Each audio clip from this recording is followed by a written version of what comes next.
खुलुमबाय रायजोफोरा फैलायबाय मोनसे गोदान भिडिअ लानानै नोंथांमोननि गेजेराव बर' नखराव बा बर' रायजोआव जोनोम जानाय लोगो लोगो जों बे मोनसे बाथ्राखौ मिथिनाया मोजां।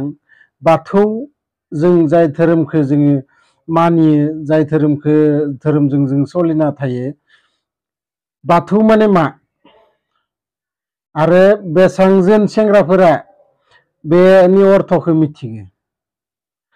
जाय धोरोमनि मानसि बे धोरोमनि एसे एला बाथ्रा किसुमानखौ माने मिथिना दोननाया मोजां।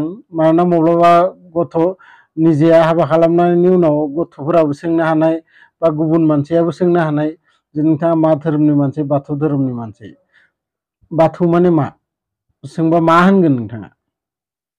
बेनिखायनो आङो एसेमान आं जेसेखिनि रोंगो बा जेसेखिनि आं बुजियो बेखिनिखौ नोंथांमोनजों सावरायलायनो गिदो। बाथौनि अर्थआनो जाबाय बा माने बा मोनबा आरो थौ माने जाबाय गोथौ। बे मोनबा ओरैबायदि शक्तिनि नाम आरो बेनि समान माने शक्तिबान जेबो गैया बे दुनियायाव। आरो बिराद गभीर माने गोथौ, बिनिख्रुइ गोथौ बुस्थु माने जेबोआनो गैया। आरो बे मोनबा बुस्थुआनो जाबाय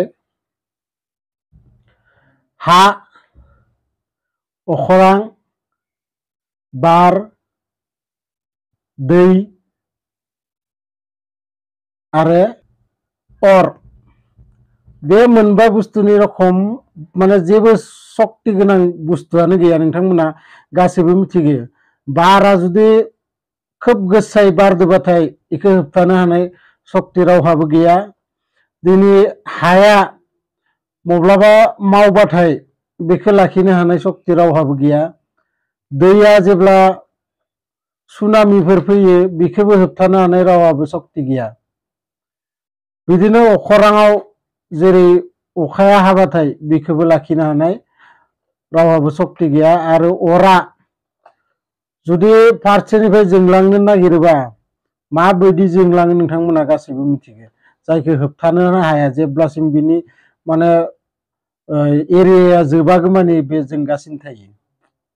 बेबायदि बेफोरनि शक्ति, जायखिजाया बुस्थुखौनो अरा एकदम जलायनानै गलिजोबहोनो हागोन। बिनिखायनो जोंनि बाथौ धोरोमा आसलते खोब मोनसे अर्थ गोनां बे बाथौ नामा आरो जोबोद शक्तिशाली। आरो बिनिनो फिसाजोआ जाबाय माइनाव, जायखौ जोङो फोथारखौ नेनो थाखाय बिखौ फुजियो, माइनावखौ। गतिके बेखिनिखौ आङो मोजाङै मिथिगो आरो गासैबो बेखिनि बाथ्राखौ मिथिना लानाया मोजां।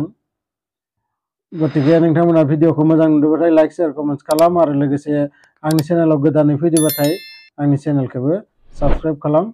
गोजोन्थों।